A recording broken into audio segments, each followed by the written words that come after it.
A business group is against allowing vehicle convoys for the country's top 5 officials in the EDSA Busway. Let's get the thoughts of Eduardo Yap from the Management Association of the Philippines. Sir Eddie, great to have you now in the studio. Our conversations over the past 3 years have been all via Zoom. Thank you. Thank you for having me, Rico. And now, yes, we will talk about the busway, which you have been a major contributor and a major supporter over the past few years. But the issue now is the President, Vice President, Senate President, House Speaker, and the Chief Justice, should they be allowed to use the EDSA Busway? Well, in a public statement that we issued jointly with the President of Management Association and myself as Infrastructure Committee Chair, we supported the restrictions imposed by the Secretary of Department of Transportation because it is consistent and a recognition of the restricted nature of the busway. And we said that exemptions should be confined only to the most essential. Okay? Now, here comes... Aren't these the essentials? Well, yes. The President, the Vice President, the Senate President, House Speaker, and the Chief The 5 Justice. officials, they are. Okay? But on the other hand, the MMDA came out with an announcement that convoys of these 5 officials will be allowed. Well, in the first place, if you ask me, considering the situation in the busway, that is academic because it is not possible. Okay. Why is it not possible? Especially for the President. I don't think that the presidential security will even allow it because the current busway is only a one-lane carriageway and hemmed in by physical barriers. So there's no room for the President's motorcade to maneuver. He'll be exposed to security risk. Okay. Now, upon reaching the busway station, again, most of the stations do not conform to busway standards because Just yet. As of now, Yes.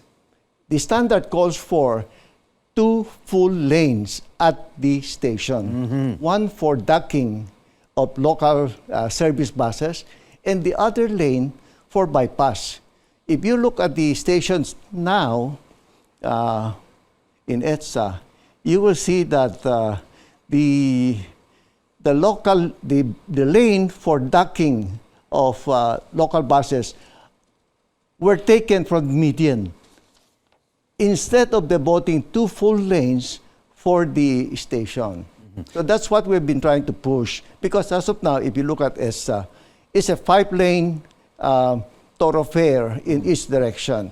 Before, 3 lanes were allocated for cars and 2 for buses. What happened now is that only 1 lane is allocated for the busway. Sir Eddie, how soon do you think will this busway be modernized? Okay. Well, that is a very good question. In fact, it's been 3 years and it's still a work in progress. So many of the components have not yet been completed, and those completed are not in accordance with busway standards or best practices.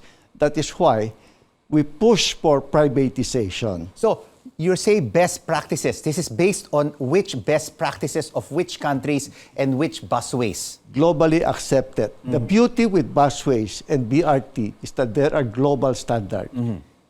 So, we must conform because that is the very reason why busways and BRTs are very efficient. In fact, it is the most cost-efficient urban mass transit system in the world. So how soon are we going to see this busway being privatized, modernized?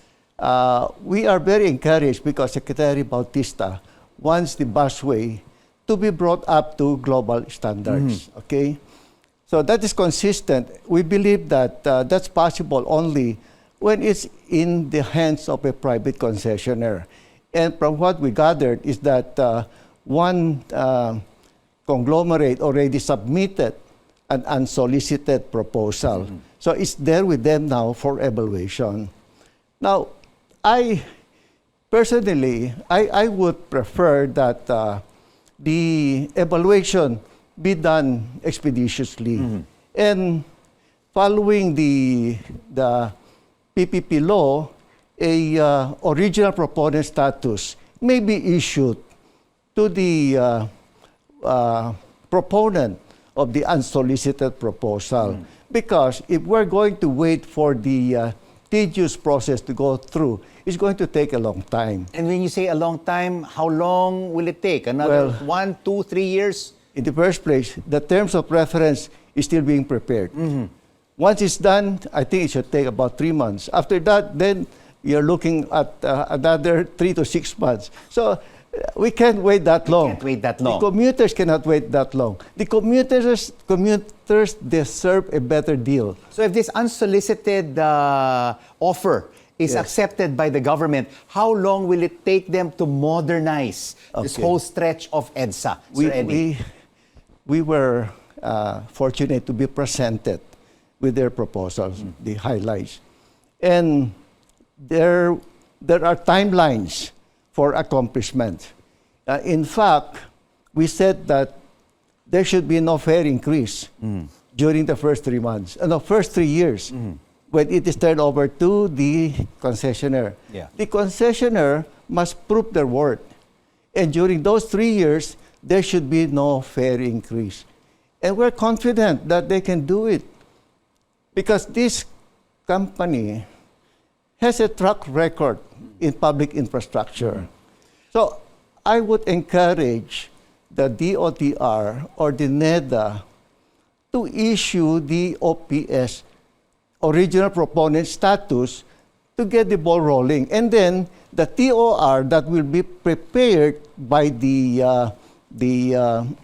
a private firm can be used as reference in the evaluation in the Swiss Challenge. All right. So give our viewers a picture. Once it is privatized and modernized, what will these busways look like? Okay. Give us a brief description. I gave you some slides. And you will look at iconic footbridges with concourse.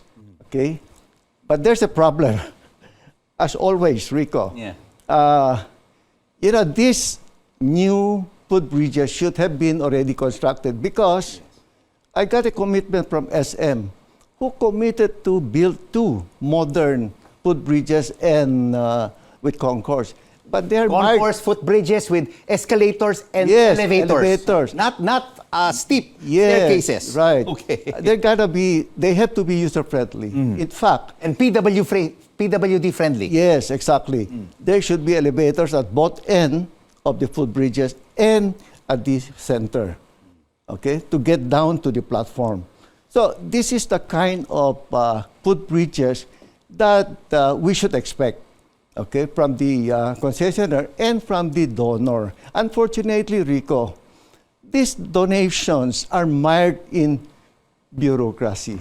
My goodness. So we will definitely have you back once we have this busway sealed and signed and privatized. Eduardo Yap, Chair of MAP Infrastructure Committee, thank you so much. My pleasure. For your insights. Thank you.